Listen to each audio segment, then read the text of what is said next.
In today's episode, we talk about the local elections happening in our state. The City High musical Anastasia is about to hit the road. And vision screening is making a comeback. All of this and more on the Pegasi News Network.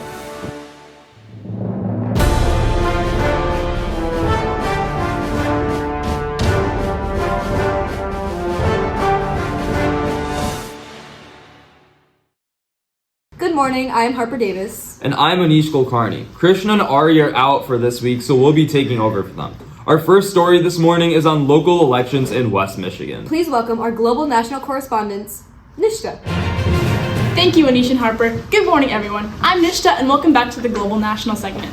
To start off this week, on Tuesday, all over the country, lots of elections were held for people to vote for local leaders. Kentwood, Muskegon, North Muskegon, Whitehall, Ferrysburg, Holland, and many others were communities to decide on their next mayor. In Kentwood, Stephen Kelly won with a 53% majority vote. In Holland, Nathan Blocks with 73%. In Muskegon, Ken Johnson with 63%. And Whitehall, Tom Zeimer with 59% of the votes. Next up, at least 9 killed and others injured after a UPS plane crash near Louisville Airport. The UPS cargo plane crashed not long after taking off from the Louisville, Kentucky airport on Tuesday. Mayor Craig Greenberg told CNN on Wednesday morning that the numbers could climb as the investigation continues. The plane engine was still found intact after the flight. This is a key detail that will help investigators figure out why the plane ignited into a literal fireball as it crashed.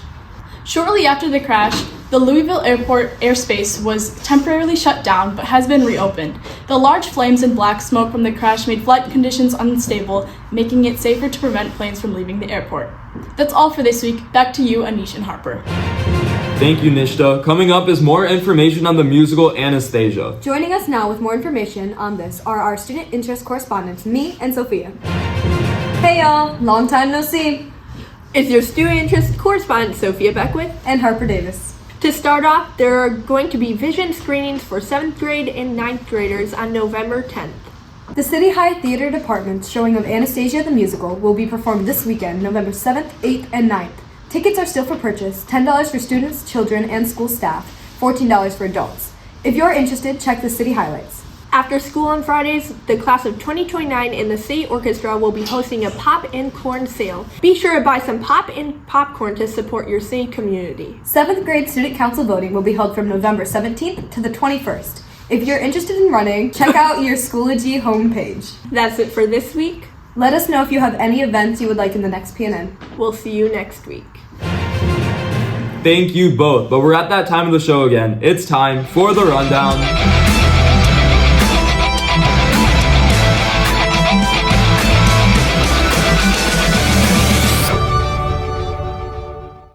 As always, we will have 1 minute to report as many news stories as possible. 60 seconds on the clock, and go. Zohran Mamdani wins the New York mayoral election with over 50% of the vote, becoming the first Muslim to lead New York City. Meanwhile, in Dearborn, Michigan, the FBI and state police raided multiple homes Friday after foiling what they say was a Halloween weekend terror plot. Scientists in India just discovered a brand new species of gecko called the slender gecko, and it's only about an inch long. 2 federal judges on October 31st have blocked the Trump administration from suspending food assistance during the government shutdown. In Cottonwood, Arizona, a 60-pound flightless emu named Frank escaped and led police on a 2-day chase through town before being safely cornered and netted by officers. Wow, that must have been one fast, feathered fugitive. Yeah, that bird really outran the law. And speaking of running, it's time for the sports report. Welcome back to the Sports Report. I'm Sophia. And I'm Varun. The Lions lost 27-24 at home to Minnesota Vikings as Minnesota quarterback J.J. McCarthy threw 2 touchdowns and ran for another in his return. Michigan defeated the rival Michigan State Spartans football 31-20 at East Lansing, behind 152 rushing yards and 2 touchdowns by Justin Haynes and 110 rushing yards from Jordan Marshall. The U.S. women's national soccer team soundly defeated New Zealand 0-6 in a friendly. This was a welcome return to after unexpectedly being beaten by Portugal only a week earlier. The Ottawa Hills cross-country team competed at the OK White Conference Championships. 4 runners earned all-conference honors. Madeline Hengveld and Cece Wojciechowski for the 2nd straight year, and Kelton Hoover and Liam Bingman for their 1st. Congratulations to Madeline, Cece, Kelton, and Liam for their outstanding achievements at the conference meet. Continuing on, Madeline Hengveld competed at girls D1 state cross-country finals on November 1st. Her race setting a PR of 18 minutes and 53 seconds and finishing 70th. moving her to 5th all-time of the Ottawa Hills cross-country record board. Congratulations, Matt. The Union boys soccer team had an outstanding season, finishing runner-up in their conference. The team celebrated 4 all-conference honorees, including senior esteemed PNN sports anchor Eli Hajar, who was team captain and led the attack with 9 goals and 8 assists. They also earned 2 honorable mentions and had 3 athletes named to the all-district team. A freshman standout on the varsity squad helped make it a season to remember. That's all for this week. Welcome back to the Student Voice. I'm your host, Karina Willink, and I'm Everett Willink. And you may have noticed, new month, new intro. And today we're going to be asking people, when is an acceptable date to start listening to Christmas music? I'm here with Peter. Allie? And what date do you think is acceptable to start listening to Christmas music? 12:01 on November 1st. November 1st. Okay. Hi, I'm here with Jesse. And Jesse, what's an acceptable date to start listening to Christmas music? November 1st. All right, we're here with Lisa. Nate. All right, what is an acceptable date to start listening to Christmas music? Bro, December 1st. Whenever your heart feels like it.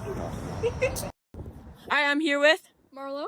Lucy. And what is an acceptable date to start listening to Christmas music? The second it hits like 12 on like November 1st. The second it hits November 1st. Okay. I agree. Right after Halloween. Alrighty. Sounds like the acceptable date is November 1st. Thanks for watching, and we'll catch you next week. Thank you all for joining us for today's episode. Make sure to follow us on Instagram for updates, discussions, and community engagement at Pegasi News Network. We'll see you all next week at the same time on the same projector. But until then, smile every chance you get.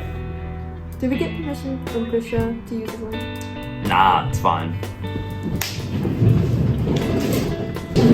Oh, and don't forget to check out this new album by the City Scholar, Tristan McGavin.